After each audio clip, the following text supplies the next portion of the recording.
तो 10th class में math में हम चौथा चैप्टर कंप्लीट कर चुके थे। अब हम 5वां चैप्टर स्टार्ट करेंगे जिसका नाम है समानांतर श्रेणियाँ, अर्थमेटिक प्रोग्रेशन। अर्थमेटिक प्रोग्रेशन यानी समानांतर श्रेणी क्या होती है? कोई भी संख्याओं की सूची जो समान अंतर से बढ़ती है, यानी अगला पद पिछले पद में एक निश्चित संख्या को जोड़ने पर निकलता जाता है, तो उसे हम समानांतर श्रेणी कहते हैं। जैसे अगर कोई संख्याओं की सूची हमें दी गई है इस प्रकार से 5, 10, 15, 20, तो इसे हम क्या कहेंगे? समानांतर श्रेणी। 5 में क्या जोड़ा कि 10 आ गया? 5। 10 में क्या जोड़ा कि 15 आ गया? 5। 15 में क्या जोड़ा कि 20 आ गया? 5। यानी हर बार हमने क्या जोड़ा?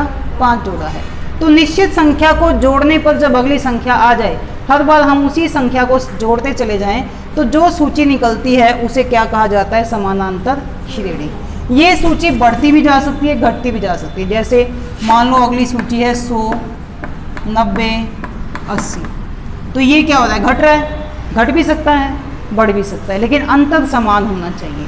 तो अब इसमें हम हर बार समान संख्या को जोड़ रहे हैं, यानी कि -10 को जोड़ते जा रहे हैं, या फिर 10 को घटाते जा रहे हैं। हम इसको ऐसे भी बोल सकते हैं, या तो हम बोल सकते हैं -10 को हम जोड़ रहे हैं, या फिर हम इसमें से 10 को घटा रहे हैं, लेकिन हर बार 10 को ही कर रहे हैं, तो ये सूची भी क्या होगी? समानांतर श्रेणी। तो कोई भी सूची समानांतर श्रेणी यानी कि अर्थमेटिक प्रोग्रेशन ए मीन्स क्या होता है? ये A1। अगला पद होता है A2, A3, A4। लास्ट वाला पद हमें नहीं पता इसकी संख्या क्या है, तो हम उसको n डाल देते हैं अनगिनत रूप से। पहला पद खाली A लिखा जाता है, इसको समझाने के लिए मैं लिख रही हूँ। पहला पद A1, दूसरा पद A2, तीसरा पद A3, चौथा पद A4, पांचवा पद A5, A6, A7 और लास्ट में क्या आ जाएगा? AN। ये A2 कैसे निकलता है? जैसे A लिख दिया हमने, ये कैसे निकलेगा? A में एक निश्चित संख्या को जोड़ देते हैं। अब वो निश्चित संख्या क्या होती है? जो हमारा ये हर बार अंतर आ रहा है उसे हम क्या कहते हैं? जैसे इसमें पहला पद ये कौन सा होगा? A। अब दो पदों के बीच का जो अंतर है, जो हम यहाँ पे समान रूप से जोड़ रहे थे या घटा रहे थे, उसे हम कहते हैं सार्व अंतर, कॉमन डिफरेंस, जिसको हम किससे शो करेंगे? D से। हमने यहाँ क्या जोड़ा था? 5, 5, 5। यहाँ क्या जोड़ा? -10, -10, -10। ठीक है, तो ये जो 5 या -10 है वो क्या हो गया? सार्व अंतर, यानी इसको हम क्या कहेंगे? Common difference. D से लिखा जाएगा। तो पहला पद होता है A, सार्व अंतर को लिखते हैं D। तो अब ये A2 जो है कैसे निकल गया? इसमें ये जो सार्व अंतर है, एक निश्चित संख्या, उसको जोड़ते चले जाओ। A + D आ गया, तो ये क्या हो गया? A2। A + 2D, A + 3D, A + 4D, ऐसे करके हम चले गए, तो ये एक AP निकल जाती है। ठीक है, तो AP संख्याओं की कोई भी सूची होती है जो समान अंतर से बढ़ती जाती है, या हम घटा भी सकते हैं उसको, समान अंतर से घटती जाती है। तो पहला पद A, दूसरा A2, तीसरा A3, चौथा A4, ऐसे करके लास्ट में क्या आ जाता है? AN आ जाता है।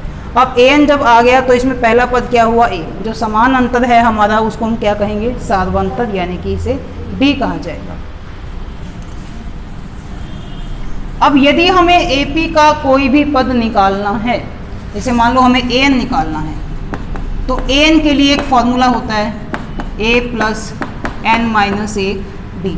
n क्या होता है? पदों की संख्या।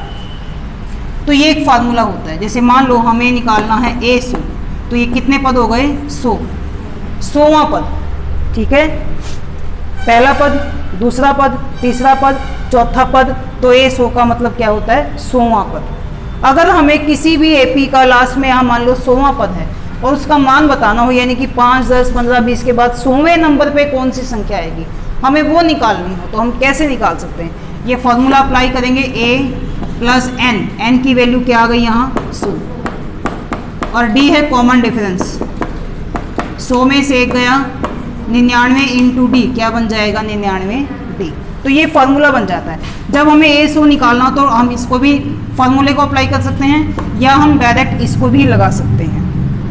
ठीक है, ऐसे ही यदि हमें 50वां पद निकालना हो तो A + n-1D 50 माइनस 1 डी, 50 में से 1 गया, 49 इंटू डी 49 डी। हम ये भी लगा सकते हैं, हम ये भी लगा सकते हैं। मान लो 20वां पद निकालना है तो डायरेक्ट फार्मूला क्या बनेगा, a प्लस ये जो 99 आया ये 100 से 1 अंक कम है, ये जो 49 आया ये 50 से 1 कम है, तो 20 में से 1 अंक कम क्या होगा 19, डायरेक्ट क्या बन जाएगा a प्लस 19 डी, लगा सकते हैं। 5वां पद निकालना हो तो डायरेक्ट क्या लगा सकते हो, a प्लस 4 डी। ठीक है, इसे हम तब लगा सकते हैं जब क्वेश्चन में हमें पहला पद भी दिया गया है, अंतर भी दिया गया है और पदों की संख्या भी दी गई। तो ये नॉर्मल एक फॉर्मूला है जो हमें यहाँ अप्लाई करना है। समझ आ गया है?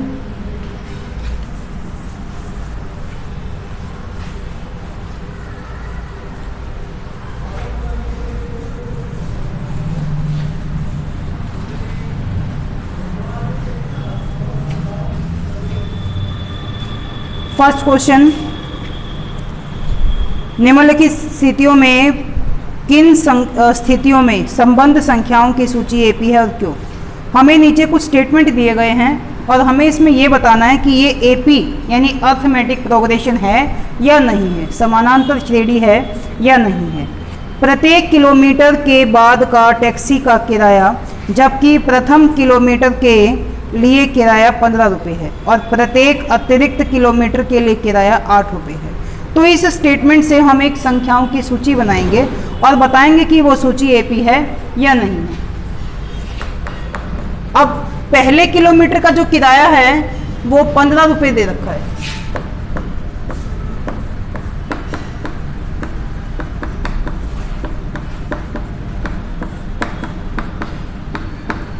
पहले किलोमीटर 15 रुपये, इसके बाद जितना भी आगे जाएंगे तो हर एक किलोमीटर के लिए कितना एक्स्ट्रा देना पड़ेगा, 8 रुपये एक्स्ट्रा देना पड़ेगा।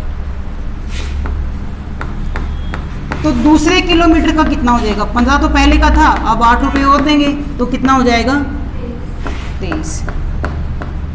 अब तीसरे का 23 तो पहले हो चुके थे, अब 8 फिर से देंगे, कितना हो जाएगा। तो ऐसे जोड़ते हुए हमारे किलोमीटर का निकाल सकते हैं। तो इस प्रकार से एक संख्याओं की सूची आ गई हमारे पास। पहले का 15, दूसरे का 23, तीसरे का 31 और 8 रुपये जोड़ देंगे चौथे का 39।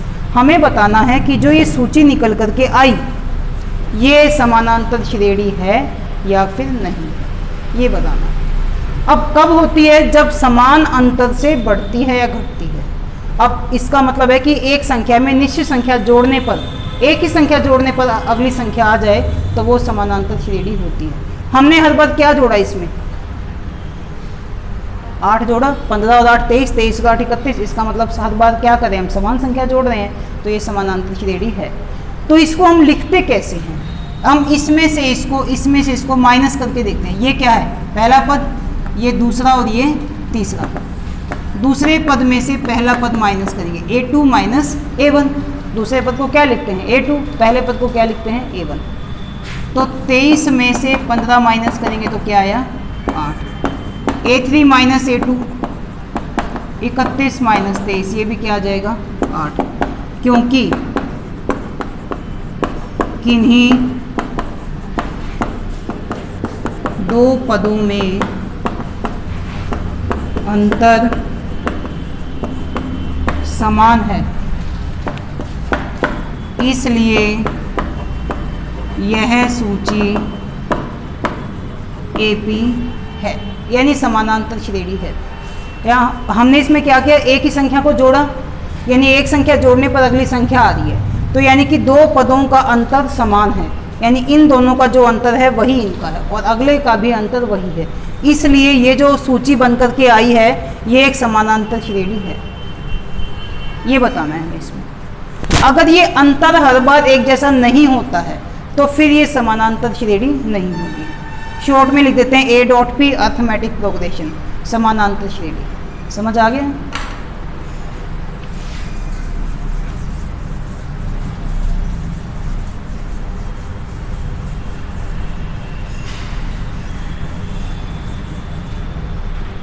सेकंड पार्ट है, किसी बेलन में उपस्थित हवा की मात्रा जबकि वायु निकालने वाला पंप प्रत्येक बार बेलन की शेष हवा का 1/4 भाग बाहर निकाल देता है। तो जैसे फर्स्ट क्वेश्चन में हमें दिया हुआ था कि प्रथम किलोमीटर के लिए किराया 15 रुपये था, हमें दिया हुआ था, लेकिन इसमें हमें नहीं दिया गया है कि शुरू में बेलन में कितनी हवा उपस्थित थी।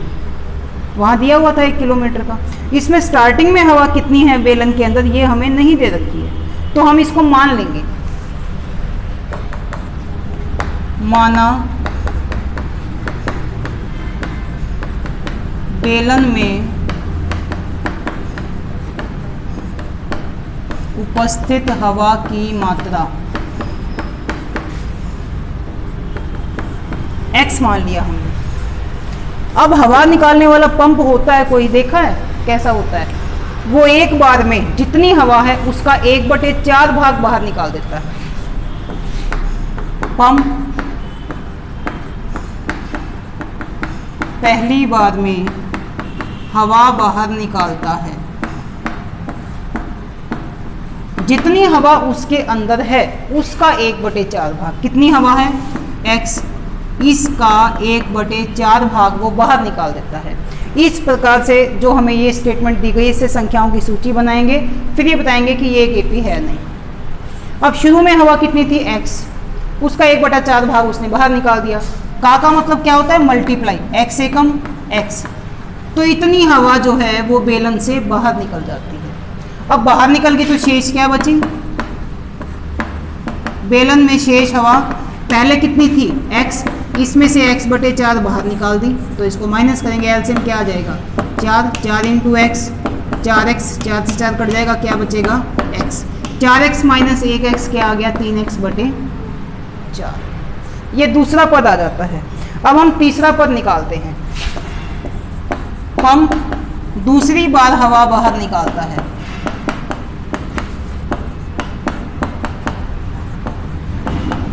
जितनी हवा बेलन में है उसका कितना? 1/4।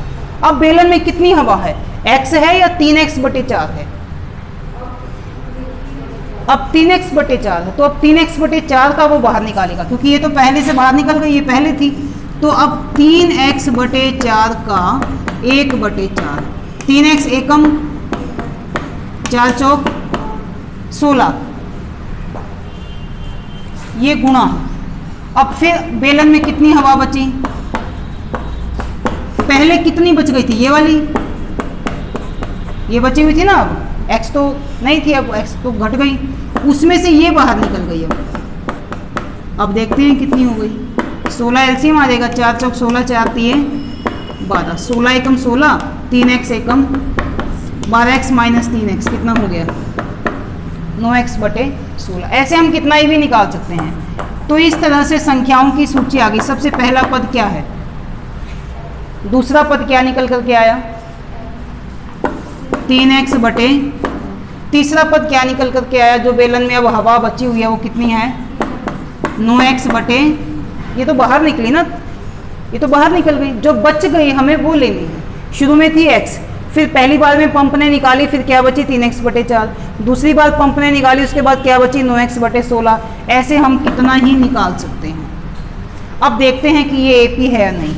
सबसे पहले दो पदों का अंतर निकालेंगे, a2 माइनस a1। दूसरे में से पहला पद माइनस कर लेंगे, एलसीएम आ जाएगा 4, 4 से 4 कट जाएगा, क्या आएगा? ये 3x, 4 गुणा x 4x। अब ये प्लस और ये माइनस तो घटेंगे या जुड़ेंगे? घट जाएंगे। 4x माइनस 3x क्या आ जाएगा? x, और बड़े के आगे माइनस है तो। अब तीसरे में से दूसरा पद माइनस कर लेते हैं, a3 माइनस a2। a3 है 9x/16 और a2 है 3x/4। एलसीएम लेंगे, इसका कितना आ जाएगा? 16 से 16 कट जाएगा, 9x, 4 चौक 16, 4 तिये 12x। 12x में से 9x माइनस करेंगे, क्या आएगा? 3x/16। बड़े के आगे माइनस है तो क्या ये दोनों अंतर समान है? समान है। ये है -x/4, वो है -3x/16। क्या ये इक्वल है? नहीं। तो ये संख्याओं की सूची क्या एपी है? तो नीचे हम क्या लिख देंगे? क्योंकि दो पदों में अंतर समान नहीं है, इसलिए यह सूची एपी नहीं। ठीक है,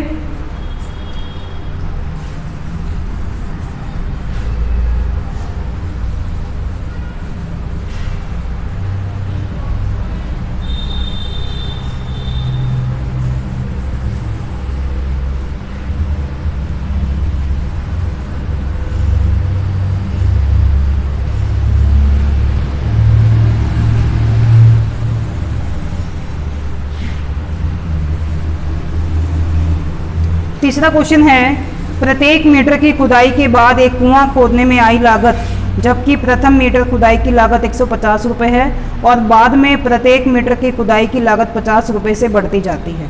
तो इससे हम एक सूची बनाते हैं। इसमें दी गई है पहले मीटर की खुदाई की लागत, तो मानना नहीं पड़ेगा कुछ भी। पहले मीटर की खुदाई की लागत कितनी है? 150 रुपये। फिर जितना एक्स्ट्रा खुदवाते जाएंगे उसमें 50 रुपये बढ़ता जाएगा। तो दूसरे मीटर की लागत 50 रुपये से बढ़ जाएगी, कितनी हो जाएगी? 200। तीसरे मीटर की खुदाई की लागत फिर से 50 रुपये बढ़ जाएगी, 250। इस तरह से हम कितना ही निकाल सकते हैं। सूची बन गई, एक तो 150, 200 और 250 डैश डैश।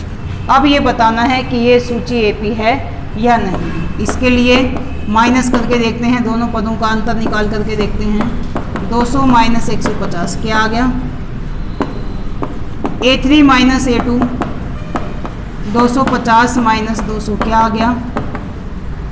अंतर समान है, क्योंकि दो पदों में अंतर समान है इसलिए यह सूची एपी है। ऐसे लिखते हैं नीचे।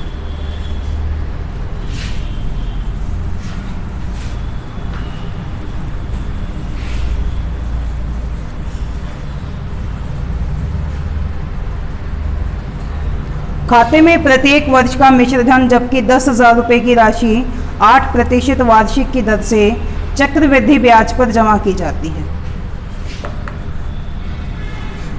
तो इसमें मूलधन है हमारे पास 10,000 रुपये, दर है 8% वार्षिक। पहले प्रत्येक वर्ष का मिश्रधन जमा किया जाता है, यही बोला गया ना, खाते में प्रत्येक वर्ष का मिश्रधन। अब मिश्रधन क्या होता है? मूलधन में जो हम ब्याज को जोड़ देते हैं तो वो क्या बन जाता है? मिश्रधन। पढ़ा हुआ है सभी ने छोटे क्लासेस में। तो हम पहले वर्ष के लिए मिश्रधन निकाल देते हैं।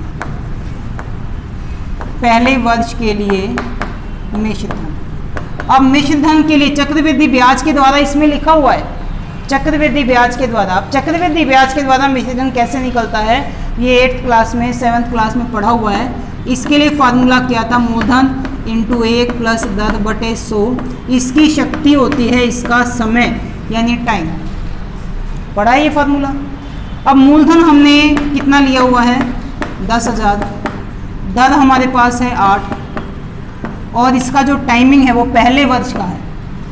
एक इसको काट देते हैं, 4 दूनी 8, 4 दूनी 8, 4 पंजे 20। यहाँ गुणा है, इसको करेंगे हल। 25 एकम 25, इसको 25 से गुणा करेंगे तो उसमें 2 जोड़ देंगे। 25 एकम 25 और 2 27 और बटे में ये आ जाएगा 25। ठीक है, 25 एकम 25, 25 चौका 100, 0 0 4 7 28, 4 दूनी 8 2 10।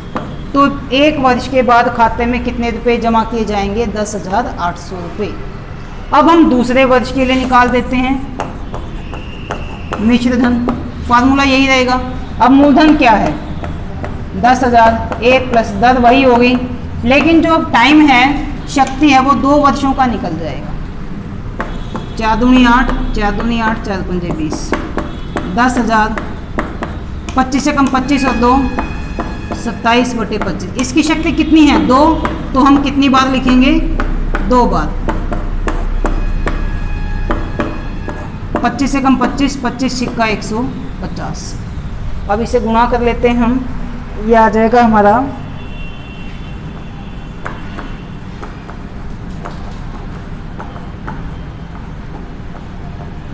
7 729 को हम कर लेते हैं 16 से, 16 नियम 144, 16 दूनी 32, 4 2 6, 16 7 112, 4 116, ये आ जाता है 11,664। अब देखते हैं ये हम कितना ही निकाल सकते हैं आगे, ऐसे तीसरे साल का, चौथे का, पांचवे का, ऐसे करके निकाल सकते हैं। सूची जो हमारे पास बन करके आई, शुरू में कितना अमाउंट था 10,000, फिर आ गया ये 10,800, फिर ये आ गया 11,664। इन दोनों में कितना अंतर है 800, इन दोनों में कितना अंतर है 864। क्या अंतर समान है? तो क्या ये सूची एपी है? नहीं होगा। एक दो में अंतर 800 का है, अगले दो में अंतर 864 का है, इसलिए अंतर समान नहीं है, तो ये सूची एपी नहीं है। समझ आ गया क्वेश्चन?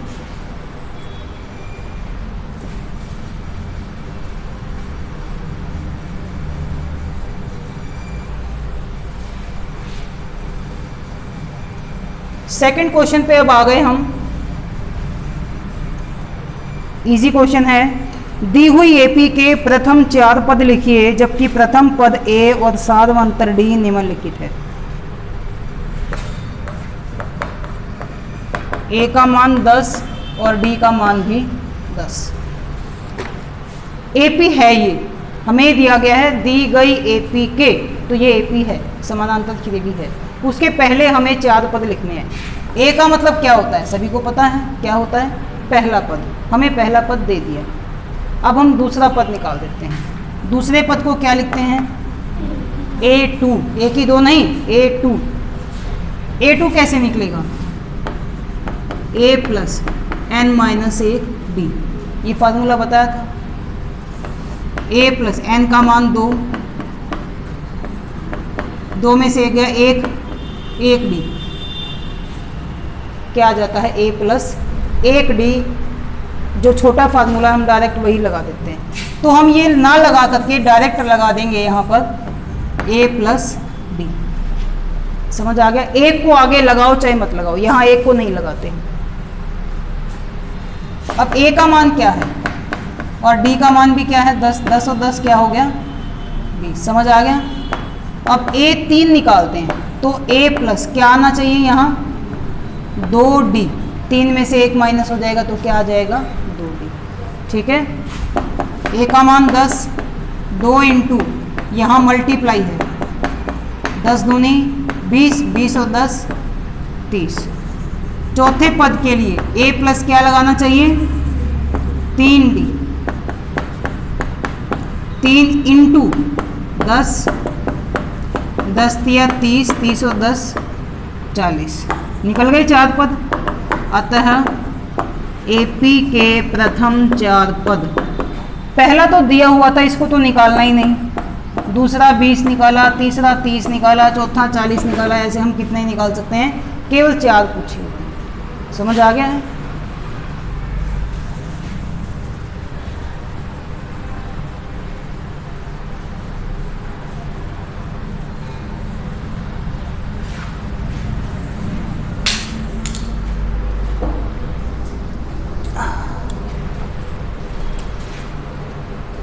अगला है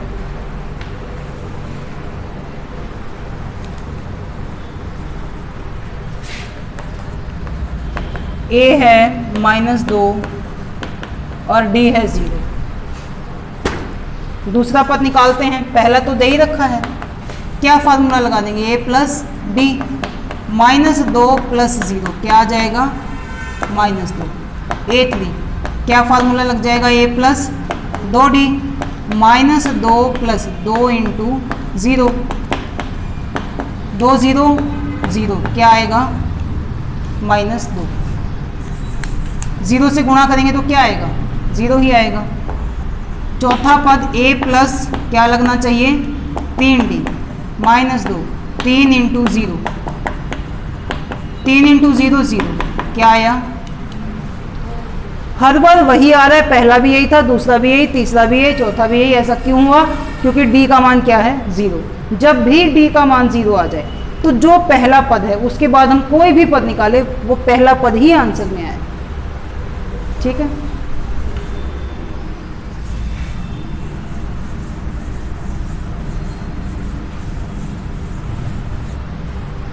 आगे है तीसरा क्वेश्चन। ए 4 है और डी की वैल्यू -3। पहला पद दे दिया, दूसरा निकाल देते हैं। ए प्लस डी, ए की वैल्यू 4, अब डी की वैल्यू क्या है -3। अब माइनस को हम कैसे डालेंगे, ब्रैकेट के अंदर, प्लस माइनस माइनस, 4 - 3 क्या आ जाएगा, 1 आ जाएगा। अब अगला पद निकालते हैं, तीसरा पद, a प्लस 2d, a का मान 4, 2 इंटू डी का मान क्या है -3, प्लस माइनस माइनस, 2 तिया 6। अब देखो 6 में से 4 घट जाएगा और बड़े के आगे माइनस है तो यहाँ पर माइनस आ जाएगा। चौथा पद a प्लस 3d, a का मान है 4, 3 इंटू डी का मान -3, प्लस माइनस 3 तिया 9 में से 4 गए, क्या आ जाता है, आता है AP के पहले 4 पद, पहला 4, दूसरा आया था 1, तीसरा -2, चौथा -5। आया समझ में? आसान है बिल्कुल।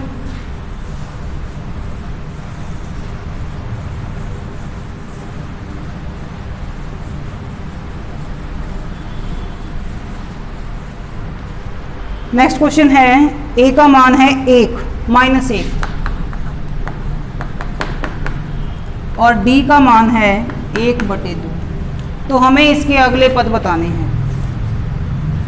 पहला पद दे दिया, दूसरा पद, क्या फार्मूला लगेगा, a प्लस, a का मान क्या है -1 और d का मान क्या है 1/2। अब बटे की संख्या आ गई तो एलसीएम लेना पड़ेगा।